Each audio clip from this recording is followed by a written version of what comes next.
আমাদের এই অব্যাহত অনুষ্ঠানের এই পর্বে আমাদের সঙ্গে যুক্ত হচ্ছেন রাজনৈতিক বিশ্লেষক আশরাফ কায়সার, গণমাধ্যমের পরিচিত মুখ। আশরাফ, আপনাকে স্বাগত জানাচ্ছি। ধন্যবাদ। আমরা দীর্ঘ সময়ব্যাপী এই অনুষ্ঠান অব্যাহত রেখেছি। টেলিভিশন প্যাকেজ হচ্ছে, সংবাদ হচ্ছে, আপনাদের মতো বিশ্লেষকরাও সমৃদ্ধ করছেন আমাদের আলোচনাকে। প্যাকেজেই দেখেছেন এবং আপনি নিজেও নিঃসন্দেহে অনেক টেলিভিশন চ্যানেল ইতিমধ্যে কথা বলেছেন যে ভূমিধস পেয়েছে বাংলাদেশ জাতীয়তাবাদী দল এবং তার জোট, এবং একই সঙ্গে জামাত ইসলামের অভূতপূর্ব উত্থান। এবং যদি বলি যে সংসদীয় নির্বাচনের ইতিহাসেও এমন সচরাচর দেখা যায় না, অন্তত ভারতবর্ষের ইতিহাসও চিন্তা করলে কিন্তু খুব এটা বড়, কারণ এই দলটি একাধিক রাজনৈতিক পর্বে সক্রিয় ছিল। এটা তো একটা বাস্তবতা। নতুন চ্যালেঞ্জও তৈরি হবে।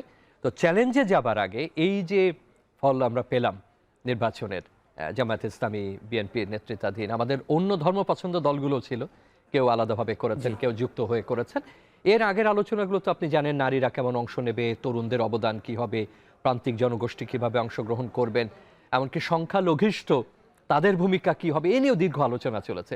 সব মিলে আপনার মূল্যায়ন কি আজকের এই পর্যায়ে? প্রথমত আমি বলি যে জামাত ইসলামীর কিন্তু অভূতপূর্ব রাজনৈতিক সাফল্য এসেছে। কারণ জামাত যেই ধরনের রাজনীতি করে এবং যার এদেশের জন্মের সাথে যার একটি বিরোধপূর্ণ অবস্থান ছিল, যেই দলটি প্রায়শই নিষিদ্ধ হয়েছিল অন্তত দুবার, এবং সেই দলটির যে পুনরুত্থান হলো, এবং এই রকম পুনরুত্থান দেখুন আমাদের যোগ করি যে পাকিস্তান আমলেও নিষিদ্ধ হয়েছে, স্বাধীন বাংলাদেশেও নিষিদ্ধ হয়েছে, এই যে শেখ হাসিনার আমলে একবার এবং স্বাধীনতার পরপরই আরেকবার। আমরা যদি আমাদের নির্বাচন পদ্ধতিটি ফার্স্ট পাস দ্য পোস্ট, এটার কারণে কিন্তু আপনি দেখতে পেয়েছেন বিএনপি প্রায় 200-র উপরে সিট পেয়েছে। কিন্তু আপনি যদি আনুপাতিক হারে দেখেন, আমরা দেখতে পেয়েছি কোথাও কোথাও ব্যবধান কিন্তু খুব কম। সেই আনুপাতিক হারে যদি আমাদের নির্বাচন ব্যবস্থাপনা হতো অথবা সংসদে আসন বিন্যাস হতো, তাহলে জামাতের আসন কিন্তু আপনি আরও বেশি দেখতে পেতেন।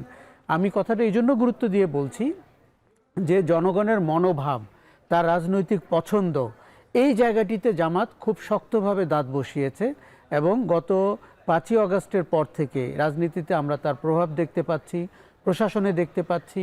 এবং যে কারণে নির্বাচনের আগে জামাতের আমির যেভাবে নারীদের নিয়ে কথা বলেছেন এবং ধর্মের ভিত্তিতে দেশ শাসনের ইঙ্গিত দিয়েছেন, এগুলো কিন্তু আমরা গুরুত্বের সাথে নিয়েছি। এক পর্যায়ে তো তারা এও বলেছেন যে দেখেন, আমরা তো আধুনিক গণতান্ত্রিক রীতিনীতি মেনে চলছি, সংস্কারে তো আর ধর্মের কোনো কথা বলা হয়নি, এই যুক্তিও তো তারা এই যুক্তি তারা বলেছেন। কখন বলেছেন? যখন শরিয়া আইন কায়েমের ব্যাপারে বিতর্ক শুরু হয়েছে।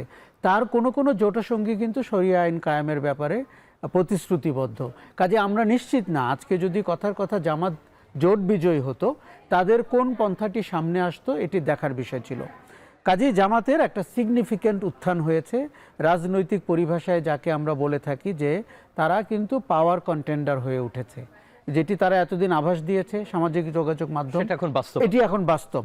ভোটের ফলাফলে আপনি জামাতকে একটি, যে দেখুন আমাদের রাজনীতিতে জামাত ছিল চতুর্থ দল, আওয়ামী লীগ, বিএনপি, জাতীয় পার্টি, তারপরে জামাত। এখন কিন্তু জামাত দ্বিতীয় দল।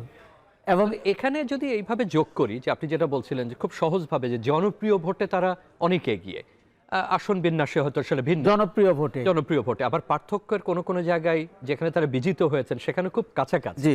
এখন সংসদে এই যে সংখ্যা নিয়ে তারা যাচ্ছেন সেটা একেবারে কম না, এবং তাদের যে শক্তিমত্তার জানান তারা ইতিমধ্যে দিয়েছেন। তাদের থেকে যদি ডেপুটি স্পিকার হয় এবং তারা যদি সংসদীয় নেতা হিসাবে, তো তারা বড় প্রোটোকল পাবেন, পার্লামেন্টের স্ট্যান্ডিং কমিটিগুলো আছে এবং তারা অনেক সেবামূলক কাজের সাথে যুক্ত। এইটা কি ভূমিকা রাখতে পারে? নতুন রিন গভীর থেকে পরিষ্কার করে কাপড়কে রাখে নতুনের মতো উজ্জ্বল। নতুন রিন অ্যাডভান্সড পাউডার। আর বিএনপি তো অনেকদিন ধরে তার বড় কার্যক্রম আমরা দেখিনি। এই জায়গাটিতে যাওয়ার আগে বলি, বিএনপিকে কিন্তু মানুষ বেছে নিয়েছে দেশ পরিচালনার জন্য, সরকার গঠনের জন্য, দেশে স্থিতি আনার জন্য, নিরাপদ নাগরিক জীবন দিবেন বলে বিএনপিকে মানুষ ডিসাইসিভ ভোট দিয়েছে। আপনি খেয়াল করুন, বিএনপি যদি 180টা 170টা সিট পেত তাহলেও সে সরকার গঠন করতে পারত। কিন্তু 200-র উপরে বিএনপির সিট দিয়ে মানুষ বলে দিয়েছে ভালো কাজ করার এই হচ্ছে তোমার সময়, যদি ভালো কাজ করতে চায়। কিন্তু আমরা বরাবরই দেখেছি ল্যান্ডস্লাইড ভিক্টরি, ভালো কাজের চেয়ে খারাপ কাজে অনেক সময় ব্যবহৃত হয়েছে এই দেশে অতীতে। কাজেই বিএনপির জন্য মেসেজটি হচ্ছে 17 বছর পরে নির্বাচনী সার্কিটে এসেছে এবং গত 18 মাসে খুব স্বস্তিতে সময় কাটায়নি। জামাতের উত্থান হয়েছে, অন্তর্বর্তী সরকারকে কখনো দেখেছি বিএনপির সাথে অন্য দুটি দলকে সমভাবে ট্রিট করেছে, বিএনপিকে বড় দল হিসাবে কখনো কখনো করেনি। বিএনপির একেবারেই নতুন নেতৃত্ব, ফিজিক্যালি এতদিন রিমোট কন্ট্রোলে হয়েছে, বেগম খালেদা জিয়ার মৃত্যু হয়েছে। এটি একটি নতুন বিএনপি, নতুন সরকারের আবহ আমরা দেখতে পাচ্ছি। এমন আমরা যদি একটু পেছনে ফিরে তাকাই, আমরা লক্ষ্য করেছি অনেক বড় জনগণ অভ্যুত্থানের পরে বিএনপি একটা রাজনৈতিক সুবিধা পায়। 90-এর পরে আমরা এটা দেখেছি, আবার 24-এর আন্দোলনের পরে আমরা এটা দেখলাম। সেটা যুক্তিতে আনা যাবে কিনা জানি না, কাকতালীয় হতে পারে। তো এই যে জয়, আপনি যেটাকে ডিসাইসিভ ভিক্টরি বলছেন, আমরা কেউ ল্যান্ডস্লাইড ভিক্টরি বাংলা করেছে, ভূমিধস জয়, আবার সাংবিধানিকভাবে বললে এটা তো নিরঙ্কুশই, একটা বা দুটো হয়তো বাকি, আর সেটাও হয়তো যদি স্বতন্ত্ররা কেউ যোগ দেন নিরঙ্কুশের উপরে চলে যাবে। চ্যালেঞ্জগুলো কি? আচ্ছা, এখন চ্যালেঞ্জ হচ্ছে সুশাসন, এখন চ্যালেঞ্জ হচ্ছে অর্থনীতি পুনর্গঠন, এখন চ্যালেঞ্জ হচ্ছে রাজনীতির স্থিতি। কেননা আমরা 18 মাস ধরে যেই শব্দটি সবচেয়ে বেশি উচ্চারণ করেছি তার নাম মব। আমাদের জনজীবন অতিষ্ঠ হয়ে গেছিল।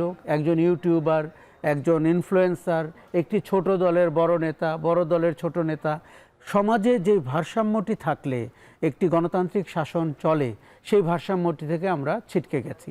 বিএনপিকে ভারসাম্যটি পুনঃস্থাপন করতে হবে। মবকে যারা বলেছেন যে মব বলা যাবে না, এটা একটা প্রেসার গ্রুপ, তাদেরও প্রতিনিধি নির্বাচিত হয়েছেন, তাদের নাম উল্লেখ না করি, তাহলে তারা কি সংসদে গিয়ে হইচই করবেন এবং মব সৃষ্টির মতো এরকম হয়ে যেতে পারে? শুয়ে গেলেন, বসে গেলেন, যে সংসদের মধ্যে এরকম সম্ভাবনা দেখেন? আমার ধারণা যে এতদিন আমরা প্রতিবাদের ভাষা যেমন দেখেছি, আমি আশা করব আমার বন্ধুরা, রাজপথের বন্ধুরা, তারা একই প্রতিবাদের ভাষা নির্বাচিত সরকারের সময় কিংবা সংসদে গিয়ে, দেখুন সংসদীয় রীতিনীতি বলে তো একটি বিষয় আছে। আপনি পার্লামেন্টে গেছেন জনপ্রতিনিধি হিসাবে, আপনি শাহবাগ মোড়ে দাঁড়িয়ে থাকা একজন বিক্ষুব্ধ ছাত্রনেতা না। এই যে ব্যাপারগুলো, এটি আমাদের গুরুত্বের সাথে নিতে হবে। আপনি বলছিলেন জামাত ইসলামী এই আসন নিয়ে কি করতে পারে, এর চেয়েও যদি কম আসন নিয়ে জামাত ইসলামী পার্লামেন্টে যেত বা কোনো বিরোধী দল যেত, গুণগত মানে কিন্তু আমরা সংখ্যা দিয়ে বিচার করতে পারবো না। এখন কিন্তু পার্লামেন্টে মেধার বিচার হবে, সাহসের বিচার হবে, সততার বিচার হবে, পারফরমেন্সের বিচার হবে। আপনি খুব ভালো জানেন সরকার কত দ্রুত জনপ্রিয়তার শিখরে উঠে সরকার গঠন করতে পারে, কত দ্রুত অজনপ্রিয় সরকারে পরিণত হতে পারে। আমাদের দেশের মানুষের ধৈর্য কিন্তু এইরকম করে ওঠানামা করে। একটু যদি আমরা বেশি আগাম প্রশ্ন হয়ে যাই কিনা, এই যে যেটা বললেন যে জামাতের যে অভূতপূর্ব উত্থান এবং তার যে প্রভাব ইতিমধ্যে আমরা লক্ষ্য করেছি, সে কি বিএনপিকে মধ্যবর্তী পর্যায়ে চ্যালেঞ্জ করে বসতে পারে এরকম? আমার মনে হয় করতে পারে, যদিও আমরা এখন একেবারে সরকার গঠিত হয়নি, কিন্তু তারপরেও ভবিষ্যৎটি এই জন্য দেখা দরকার। কেননা আমরা তো 70 অনুচ্ছেদকে যদিও দুটি জায়গায় আটকে রেখে বাকিটা করতে বলেছি। দেশের পরিস্থিতির উপরে সংসদের ভবিষ্যৎ, সরকারের আয়ু নির্ভর করে। দেশের পরিস্থিতি সেই দিকে না যাক আমরা চাই, কোনো কারণে যদি যায় সেই পরিস্থিতিও দেশকে মোকাবেলা। আপনার কাছে ফিরবো, আমাদের আবার একটু সংবাদের ফিরে যেতে হবে, বিরতি নিচ্ছি, আমরা কিছুক্ষণ মধ্যে আবারও ফিরছি। স্যার, আপনাদের আলোচনা শুনছিলাম, নিশ্চয়ই আমরা আপনাদের আলোচনা আরো শুনবো। আমাদের সঙ্গে যুক্ত রয়েছিলেন রাজনৈতিক বিশ্লেষক আশরাফ কায়সার। আমরা আপনাদের কাছে আবারও ফিরবো, তবে দর্শক এই মুহূর্তে সময় হলো একটা ছোট্ট বিরতিতে যাবার। ফিরছি একটু পর, আমাদের সঙ্গেই থাকুন।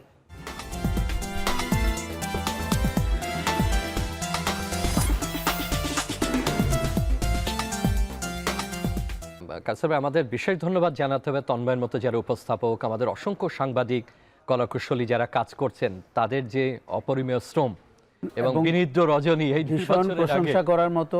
কেউ 72 ঘন্টা, কেউ 84 ঘন্টা ধরে একটানা অনুষ্ঠান করছেন।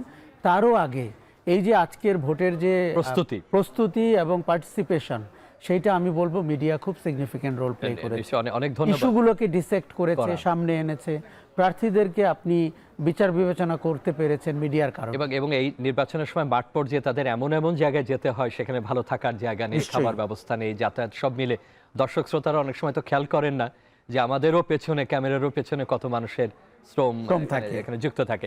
আসলে একটু আগেই প্যাকেজে আলোচনা হচ্ছিল সংস্কারের কথা। আমাদের এই হানিমুন পিরিয়ড তো শেষ হবে, নির্বাচনের এই যে ভূমিধস বিজয়, ব্যাপক আলোচনা, সরগরম সবকিছু, তারপরে বাস্তবতার মুখোমুখি তারা হবেন যে সংস্কার সম্মত হয়েছে তার কি হবে। বিএনপি এখনই কিন্তু বলছে যে আমারও 31 দফা আছে, আবার সংস্কারও আমি যথেষ্ট পরিমাণে আমি তৎপর থাকব। আমরা যদি গণমাধ্যমের প্রসঙ্গে একটু আসি, গণমাধ্যম কমিশন যে সুপারিশ দিয়েছিলেন, বাস্তবে তার কোনো কিছুই সরকার এখন যারা আছেন গ্রহণ করেননি, বাস্তবায়ন করেননি। একটা খসড়া নিয়ে আলোচনা হয়েছিল, প্রথমে সম্প্রচার এবং গণমাধ্যম কমিশন আলাদা করা হবে, সেটাও তারা শেষ পর্যায়ে কয়েকদিন আছেন। এখনো শুনছি একটা খসড়া আছে, এই আলোচনা থাকে একদিকে। নতুন সরকার গণমাধ্যমের জন্য কি করতে পারেন? আচ্ছা, প্রথমত নতুন সরকারকে মানে বুঝতে হবে যে গণতন্ত্রের জন্য গণমাধ্যম সবচেয়ে ভালো ভূমিকা রাখতে পারে কি করে। দেখুন, আমরা অনেক সময় সরকারে গিয়ে নিজের স্বার্থটাকে বড় করে দেখি, প্রক্রিয়ার স্বার্থটাকে না, দেশের স্বার্থটাকে না। নতুন সরকারকে পুরো অ্যাপ্রোচটাই ইন্ডিপেন্ডেন্টলি চিন্তা করতে হবে, এবং গণমাধ্যম যদি নিজের পায়ে দাঁড়ায়, নিজেদের এডিটোরিয়াল ডিসিশন তারা নিতে পারে এবং নিউজের ডিসিশন তারা নিতে পারে, আস্তে আস্তে কিন্তু গণমাধ্যমের সেই সক্ষমতা হবে যাকে আমরা চতুর্থ স্তম্ভ বলে মেনে নিতে শুরু করব। এর জন্য রিইনভেন্টিং দ্য হুইল করার দরকার নেই। আজকে আপনি যদি বিবিসির দিকে তাকান, যেভাবে একটি সরকারি গণমাধ্যম প্রতিষ্ঠানও তার স্টাবলিশমেন্টকে চ্যালেঞ্জ করতে পারছে, মন্ত্রীদের কার্যক্রম জবাবদিহি করতে পারছে, স্বাধীনতার মধ্যেই রয়েছে। আমার ধারণা যে এই বিএনপির উপর দিয়েও তো গণমাধ্যমের মিসইউজের কম ঘটনা ঘটেনি। কাজেই এটিকে আরেকবার ব্যবহার না করে, নিজেদের স্বার্থে চিন্তা না করে, দেশের স্বার্থে, জনগণের স্বার্থে গণমাধ্যমকে রিডিজাইন করা যায় কিনা, এই জায়গাটিতে কমিশনের অনেক সুপারিশ রয়েছে। আপনি কি আশাবাদ রাখেন যে এই সরকার সেই দিকে অগ্রসর হবেন বা সেই ধরনের? আমি আশাবাদী, অন্তত ব্যক্তিগত পরিচয়ে কথাবার্তায় আমি আশাবাদী মানুষ, এবং যাদের সাথে আমাদের গত কয়েক বছর কথা হয়েছে, যোগাযোগ হয়েছে, তারা সবাই স্বীকার করেছেন যে গণমাধ্যমকে ইন্ডিপেন্ডেন্টলি মুভ করতে দেওয়ার বাইরে আর কোনো অপশন নাই। কেননা আমরা গণভবন পর্ব দেখেছি, গণমাধ্যমের প্রেস কনফারেন্সের কথা বলছি, অধিকাংশ গণমাধ্যমের মালিক এবং সিদ্ধান্ত প্রণেতারা ক্ষমতাসীন দলের কাছে থাকতে চান, কেননা তাদের অন্যান্য ব্যবসা আছে। সেটা যেমন বিগত সরকারকে ক্ষতি করেছে, এই সরকার নিশ্চয়ই শিক্ষা নেবে। এই সরকারের জন্য তারা মুখিয়ে আছে। আপনি একটু সংস্কার বাস্তবায়নের কথা বলতে চাইছিলেন। আমি বললাম যে এই সরকারের সাথে যোগ দেওয়ার জন্য তারা মুখিয়ে আছেন, কিন্তু গণমাধ্যমকে যেন জনগণের মাধ্যম হিসাবে গড়ে তোলা যায়, এই জায়গাটিতে আপনাকে জিরো টলারেন্সে থাকতে হবে। এবং তখন আপনি দেখবেন সরকারটির ভেতরে যে আবর্জনা জমে, যে দুঃশাসন, কুশাসন শুরু হয়, গণমাধ্যম যদি ইন্ডিপেন্ডেন্টলি কাজ করতে পারে, আপনি অনেক আর্লি স্টেজে এটা মোকাবেলা করতে পারেন। আমরা এই আলোচনা একটু যদি সংক্ষেপে শুনবো, তারপর আমরা একটা গণভোটের প্রসঙ্গে যাব। আমরা গণমাধ্যমের প্রসঙ্গ যখন তুলি, তখন যদি এটাকে বিস্তৃত করি আরো সৃজনশীল মাধ্যমে, শিল্পকলা আছে, বিজ্ঞাপনী সংস্থা আছে, চলচ্চিত্র নির্মাণ আছে, ব্যক্তিগত পর্যায়ে অসংখ্যভাবে গণমাধ্যমের সঙ্গে যুক্ত আছেন, তাদের জন্যও কি আমাদের কিছু করবার নেই? নিশ্চিতভাবে করার আছে। আপনি দেখুন, 5ই আগস্টের পরিবর্তন হয়েছে কথা বলার জন্য। আমরা দম বন্ধ হয়ে যাচ্ছিল, সাফোকেটেড ফিল করছিলাম, ভোট চুরি হয়ে গেছিল, দেশে আমাদের কোনো গুরুত্ব নাই, আমরা সেকেন্ড ক্লাস সিটিজেন হয়ে যাচ্ছিলাম, কথা বলতে পারছিলাম না। আমাদের কথা বলতে দিতে হবে। আমার মনে হয় এই যে আপনি শিল্পকলার অন্যান্য দিক বললেন, ফটোগ্রাফি বলি, চলচ্চিত্র বলি, লেখালেখি বলি, আপনি সব কিছু থেকে সরকারের হস্তক্ষেপ সরিয়ে ফেলতে হবে। সরকার ফ্যাসিলিটেটর হবে। ইন্ডাস্ট্রির যে পলিসিগুলো এই ক্ষেত্রগুলোকে আটকে রাখে, সেইগুলো দূর করে আপনাকে দরজা খুলে দিতে হবে। বাংলাদেশ বা ঢাকা যেন পৃথিবীর একটি ক্যাপিটাল সিটি হিসাবে প্রতিষ্ঠিত হবে, ক্রিয়েটিভ সিটি হিসাবে প্রতিষ্ঠিত হবে। American political philosopher Henry David থরের কথা মনে হলো, the government that governs least governs the best. আমাদের যত কম শাসন করা যাবে ততই ভালো থাকবো।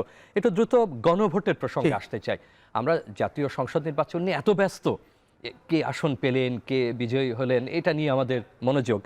গণভোটে 4,80,00,000-এর উপরে ভোট পড়েছে হ্যার পক্ষে, নার পক্ষেও কিন্তু ভোট আছে 2,20,00,000-এর মতো, এবং সব মিলে সংসদ নির্বাচনে যদি 60% কিছু কম পড়ে থাকে, তাহলে এখানে আবার 60% একটু বেশি ভোট পড়েছে। হ্যাঁ বিজয়ী হয়েছে, নার পক্ষেও ভোট আছে। বিজয়টাকে আপনি কিভাবে দেখছেন, আবার নাটাকে কি অসম্মতি হিসাবে দেখছেন, নাকি অনেক মানুষের জন্য আরো কিছু স্পেস, আরো আলোচনার জায়গা হিসাবে দেখছেন? আমি প্রথমে বলি, নাকে আমি অসম্মতি হিসাবে দেখছি না। কেননা আমি মনে করি 5ই আগস্টের পরের বাংলাদেশ যদি আপনি চান, আগের বাংলাদেশ, তাহলে আপনি না দিবেন।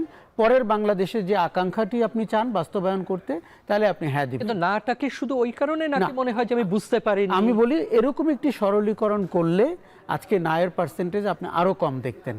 না এবং হ্যাঁকে নিয়ে সরকার যেভাবে প্রচারণা করেছে, আমার মনে হয় তাতে কনফিউশন বেড়েছে। হ্যাঁর পক্ষের অনেক লোককে আমি দেখেছি না দিতে, এবং নার পক্ষের অনেক লোককে দেখেছি হ্যাঁ তারা বুঝতে পারেননি। আমার ধারণা প্রচারণার ভঙ্গিটি, কন্টেন্টটি ঠিক হয়নি। এবার আসি ফলাফলে আপনি যেরকম 5 কোটি মানুষ প্রায় আপনার হ্যাঁ পক্ষে দিয়েছে, ওরকম 5 কোটি বলা যাবে প্রায়। অতএব আপনাকে আরেকবার ডিসাইসিভ রায় দিয়েছে যে যা যা সংস্কারের আলোচনা 7 মাস ব্যাপী তারা করেছেন আমি তার সম্মতি দিচ্ছি, আপনি এখন বাস্তবায়ন করুন।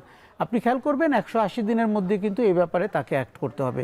প্রধানমন্ত্রীর ক্ষমতা কমাতে হবে, তাহলে স্বয়ংক্রিয়ভাবে হবে, রাষ্ট্রপতির ক্ষমতা বাড়াতে হবে, দ্বিকক্ষ বিশিষ্ট পার্লামেন্ট করতে হবে, সংবিধান সংশোধন করতে হবে, পুনর্গঠন করতে হবে, আপনার উচ্চকক্ষ নিম্নকক্ষের অনুমতি লাগবে, প্রতিষ্ঠানগুলোকে পুনর্গঠন করতে হবে এবং সংসদকে ঢেলে সাজাতে হবে। ডেপুটি স্পিকার বিরোধী দল থেকে নিতে হবে, 4টি সংসদীয় কমিটি। এর মধ্যে সালাউদ্দিন সাহেব বক্তব্য দিয়েছেন, আপনার কথাবার্তা শুনে আশা জাগছে? এমন হবে না তো যে সংসদে যাওয়ার পর আমরা কিন্তু সংখ্যাগরিষ্ঠ নিরঙ্কুশ? তবে সালাউদ্দিন সাহেবের যে কথাটি আমার ভালো লেগেছে, উনি বলেছেন অক্ষরে অক্ষরে পালন করবেন। উনি বলেছেন জুলাইয়ের যে ঐক্যমত্য সেটি তাদের 31 দফা, কাজেই আমাদের দফা নিয়ে কোনো ঝামেলা নাই। আমাদের 15 থেকে 20টি বড় সংস্কার রাষ্ট্রের চেহারা বদলে দেবে, আপনার ক্ষমতাসীনদের চেহারা বদলে দেবে। জনগণ গতকালকে যেরকম বাংলাদেশ জনগণের হাতে ছিল, ভোটারদের হাতে ছিল, আমরা দেখতে চাই বছরের অধিকাংশ দিন জনগণের হাতে বাংলাদেশ। আমরা একেবারে শেষ প্রান্তে কাছে অনেক ধন্যবাদ। আপনার কথা আরো শুনতে পারলে ভালো লাগতো। আপনার কথাটা দিয়ে শেষ করব যে জনগণ তার কর্তৃত্ব ফিরে পেয়েছেন, জনগণ সংসদ নির্বাচনে ভোট দিয়েছেন, জাতীয় নির্বাচন বলি আমরা। গণভোট তো সহজে হয় না, কোন প্রজন্ম গণভোট দেখেনি। আমাদের বয়সে আমরা বোধহয় সব মিলে ওই অর্থে 2টো গণভোট বা 3টা গণভোট টেনে হবে। আমাদের মধ্যে দুজনের ক্ষেত্রে 2টো গণভোট হয়েছে বয়সের হিসাব করলে। এটা অভূতপূর্ব একটা সুযোগ। যারা না ভোট দিয়েছেন তাদেরও নিশ্চয়ই মতের প্রতিফলন ঘটবে এবং তাদেরকে আমরা গণতান্ত্রিক শাসনে এটি খুবই স্বাভাবিক, একে নেগেটিভ ভাবে নেতিবাচক ভাবে নেয়ার কোনো সুযোগ নেই। অনেক ধন্যবাদ কাসের ভাই গণমাধ্যম প্রসঙ্গে কথা বলবার জন্য। নির্বাচন নিয়ে আপনার ফল নিয়ে প্রত্যাশা এবং হ্যাঁ ভোট না ভোট নিয়েও আমরা আলোচনা করলাম। আশা করি আপনার যে স্বপ্ন সেটা বাস্তবায়িত হবে। আমাদের বিশ্লেষণগুলো কিছুটা হলেও রাজনৈতিক দলগুলো গ্রহণ করবেন।